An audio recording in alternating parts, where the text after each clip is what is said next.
Today I'll be doing the Psychology of Money by Morgan Housel, book review and insights. This book will tell you how we think about money and what we do with it and why we do what we do.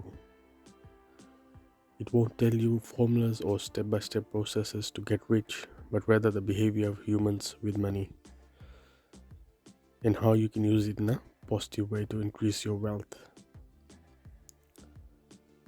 We learn that your behavior with money is more important than how intelligent you are if you want to become wealthy. The classic example of an American janitor by the name of Ronald Reed is given in the book, was already a multimillionaire when he died.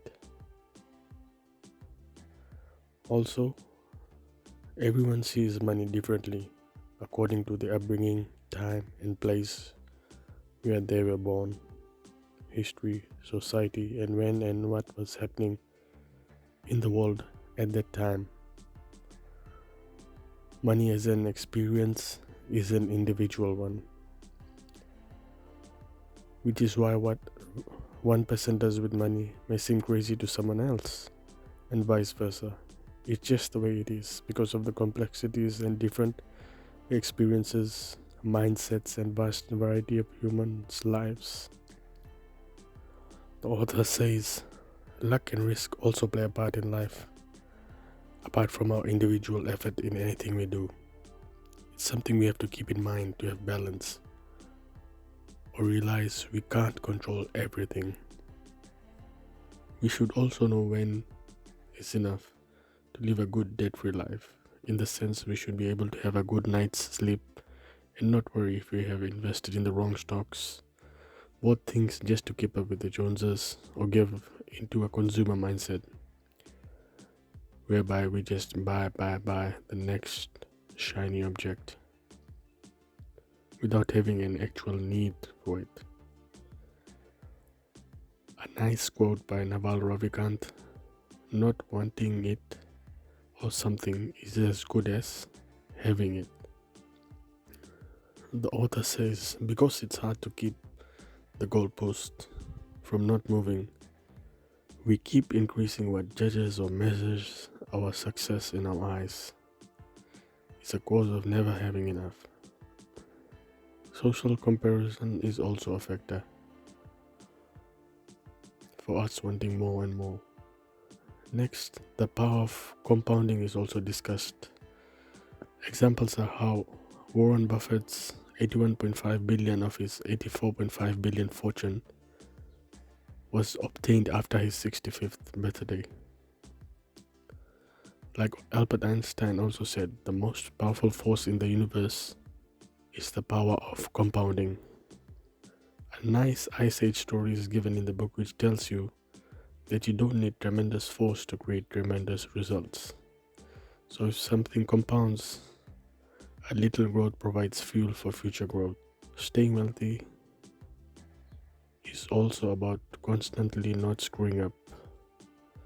An example of investors is given in the book where a woman is consistent with the investments for a long period of time, whereas another person tries to play the market, sells shares, buys shares, tries to make a quick buck, but doesn't do as well as the consistent woman. So we should always think long term when it comes to money decisions. You can't assume that yesterday's success translates into tomorrow's good fortune. Becoming wealthy and staying wealthy are two different things. There's also a nice quote by the Hollywood actor Brad Pitt in the book which tells of sometimes things work and sometimes they just don't. There's no need to judge either. The author also tells us that sometimes even after some wrong decisions we can win. Example is how many things weren't working out for Disney when it started, but one movie, Snow White and the Seven Dwarfs, changed it all for them. So we just have to stay consistent, keep learning, and learn from setbacks and failures, which provides invaluable information. One of the great things of being wealthy is, as explained in the book, the highest form of wealth is the ability to wake up every morning and say, I can do whatever I want to to do today. People want to become wealthier to make them happier, but happiness is a complicated subject because everyone's different. But if there's a common denominator in happiness, it's that people want to control their lives. The ability to do what you want, when you want, with whom you want, for as long as you want is priceless. It is the highest dividend money pays. Next lesson from the book is that expensive stuff will never bring or give you true respect and admiration from other people. They just look at and think of the material thing you're trying to show off and not you. We also learn from the author that wealth is income not spent, or what you actually don't see. We have been conditioned that to have money is to spend money, and that is why it is difficult for us to become wealthy through compounding or accumulation of money, which in turn gives us flexibility and options. This is the hidden nature of wealth. To restrain ourselves from spending money just because you have it.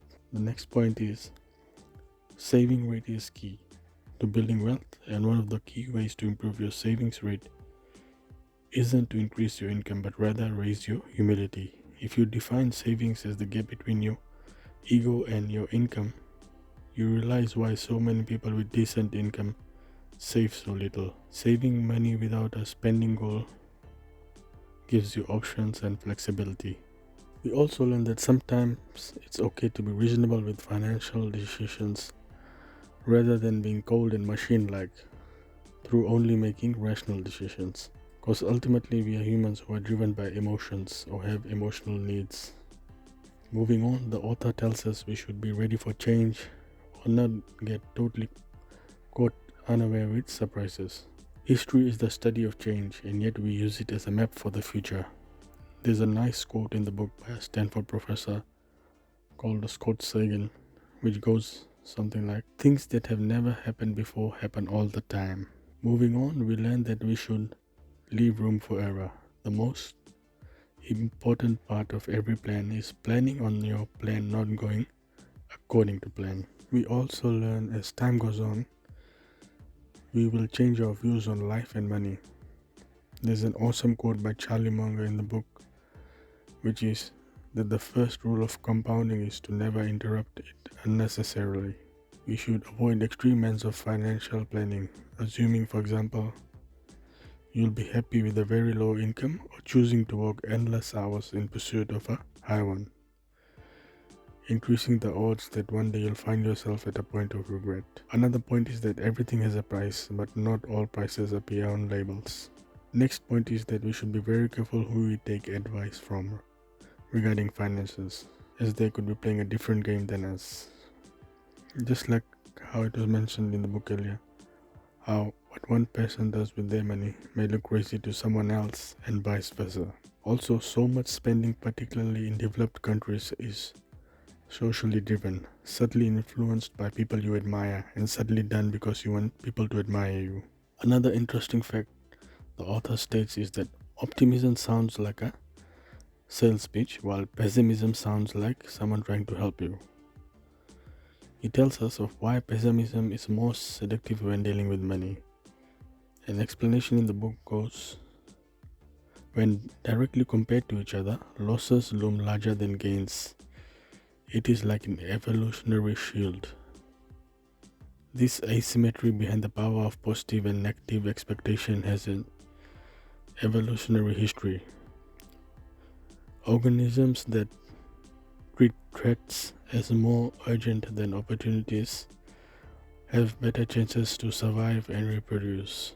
Another reason is gains take time, but setbacks can happen instantly and hugely all at once. We are also told that to humans, stories are more appealing than statistics. Everyone has an incomplete view of the world, but we form a complete narrative to fill in the gaps.